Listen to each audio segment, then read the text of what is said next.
Hey folks, welcome back to the channel. In today's proceedings, we're watching a divorce cohabitation implode in real time. The soon-to-be ex-mister is sleeping above the garage, swearing he's got nowhere else to go. The soon-to-be ex-missus is preparing for a double mastectomy and just wants to recover without being screamed at. There's also talk of missing documents, misplaced underwear, and good old-fashioned hallway harassment. The only thing both parties can agree on is keeping the bills paid and pretending their burning house is still structurally sound. Let's watch as passive-aggressive tension devolves into full-blown anger and animosity. 505506DO. Present in the virtual courtroom, we have both parties as well as their respective attorneys. Ms. Jernigan on behalf of the plaintiff, Mr. Glovic on behalf of the defendant. This is the plaintiff's motion for a temporary order. Ms. Jernigan. Thank you, Your Honor. Just some background. When I first was retained on this case, it was my understanding the parties had agreements, and I'm not going to disclose what those agreements were. So it was my understanding this was going to be a consent. I did have some communications with Christine, but explained to her over the phone that I could not represent two people. But if she had any questions or concerns about what I was drafting, she should hire an attorney to have them review any documents. So I did send opposing counsel a judgment for his review. But with that said, after filing, shortly thereafter, my client kept calling my office and there were several issues that kept coming up. It was like a pop, you know, the emotion where all of a sudden the anger and the animosity, and I think, to be perfectly quite frank, I think both parties have not probably been behaving quite well. But Your Honor, the problem is that my client works 2.5 hours away. Both parties are living in the home. My client's adult son, who's 18, lives in the home along with his elderly aunt, who's about 77 years of age. And the marriage has not been going well for the last couple of years. And if I can, I would like to show, and I haven't had the opportunity to show opposing counsel this because it was just prepared for me this morning. So there is a house and my client lives above the garage in an area, and then Christine lives in the house, and obviously he uses the kitchen and things like that. So there's no reason why the parties can't cohabitate and continue to reside together. So basically my motion was try to stop the bad emotions, the bad contacts, the bad discussions that have been going on with the parties, settle the waters, we'll exchange information and try to reach a mutual agreement. Now, I read opposing counsel's response. We don't have a lot of information of what's going on with the defendant's health. We just know what she's been telling my client, and it's kind of like this crazy speak. So apparently she's having a surgery at the end of this month. It appears it's going to be a double mastectomy. It makes sense then she could reside with her daughter. She babysits for her 3 grandchildren right now. It's my understanding Amanda lives very close to her, and she's been taking care of 3 children under the age of 3 while her daughter works every day. So she's having these surgeries. It makes sense that she resides with her daughter. She needs to recuperate, or she can stay in the home. My client's going to stay away and deal with his stuff. She can deal with her stuff. So basically I was saying he makes the house payment, she makes the utility payments. Again, there's a lot of communications back and forth that the defendant wasn't going to pay for her 2020 Chevrolet Traverse. It's her vehicle. It's my understanding my client's on the loan. That payment needs to continue to be made pursuant to the status quo. My client will continue to maintain all medical insurance as he's employed as a carpenter. He knows he has to maintain that medical insurance. And basically just then I had the mutual restraining order on the dissipation of assets. Now my client did tell me that the parties were talking about one, selling the home, and or Christine then would keep the home with some sort of payout to my client. So he has removed some of his personal properties, put it into storage. I have no problem disclosing what's been moved, what he took, but he's adamant that he has not touched any of Christine's stuff. So there was allegations that he's moved her clothes, her underwear, her personal papers. He said that all of her passwords and everything, all her personal documents are left and he hasn't touched them. So only the two know what's been going on. excuse me, I do know the police have been to the home and I want to stop that. I don't want any PPOs issued. I don't want like that eviction to happen. I think the two need to stop what they're saying to each other. And then we just go forward, disclose the financial information and go from there. So if she decides she wants to sell the house, we can sell it. If she decides she wants to keep the house, she can have the house. We just need to figure out what's going to happen here. But until that happens, my client doesn't have a place to go. Like I said, he works 2.5 hours away, gets up at 3 a.m. He comes back late at night. And then we're displacing 3 people as opposed to just 1 person. And the house is a lot of upkeep. There's 4 acres. My client said stays all weekend. He's maintaining it, working on the home, keeping it, you know, presentable. So we're just asking that they reside together peacefully. If she doesn't want to stay, she can move in with her daughters and go forward and exchange information. So I'm just trying to calm the waters here. Mr. Glovic.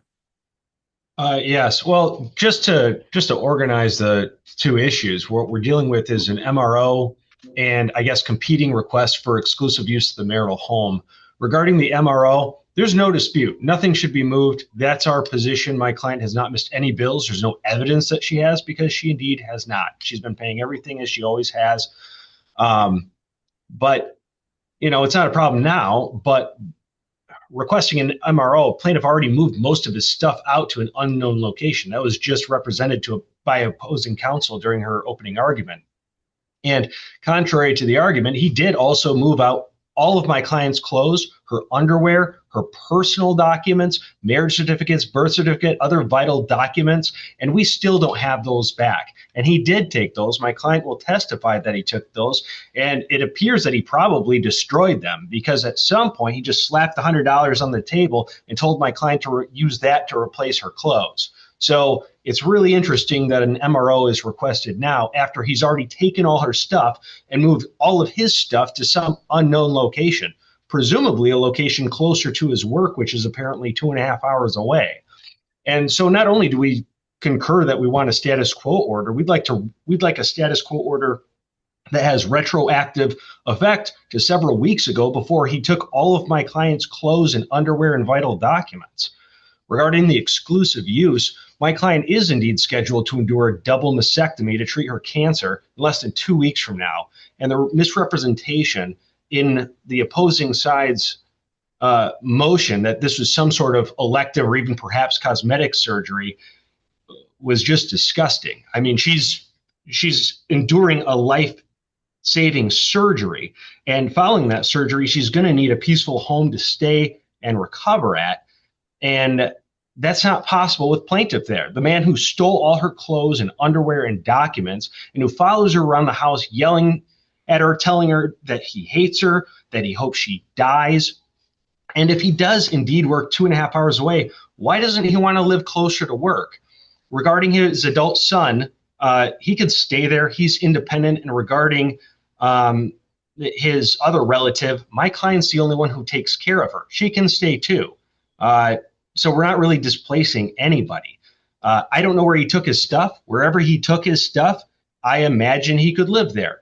Hopefully it's closer to his work, which is 2.5 hours away. So I agree with opposing counsel that we really do need to start moving on to property and see if we can figure out where we agree and where we don't agree and get these parties divorced. But in the meantime, I also agree that we need an MRO, that nobody's moving anything. I'd like it retroactively effective so that my client can get her clothes back. But I think we also need exclusive use, which really shouldn't be controversial if the opposing side has already moved all his stuff out and works 2.5 hours away. I think that's going to put the parties in a better position to communicate only through counsel and to actually resolve this divorce. All right, thank you. It makes sense to the court that Ms. Douglas have exclusive use of the marital home, given the location of Mr. Douglas's work. As far as the mutual restraining order, I'm hearing an agreement.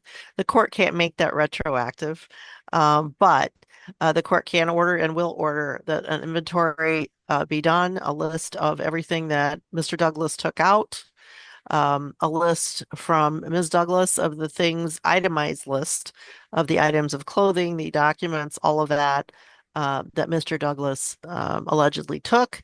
And then that will give the attorneys and the court something to work from to figure this out. But it's clear to the court at this point that the parties do need to be physically separated for everyone's best interest.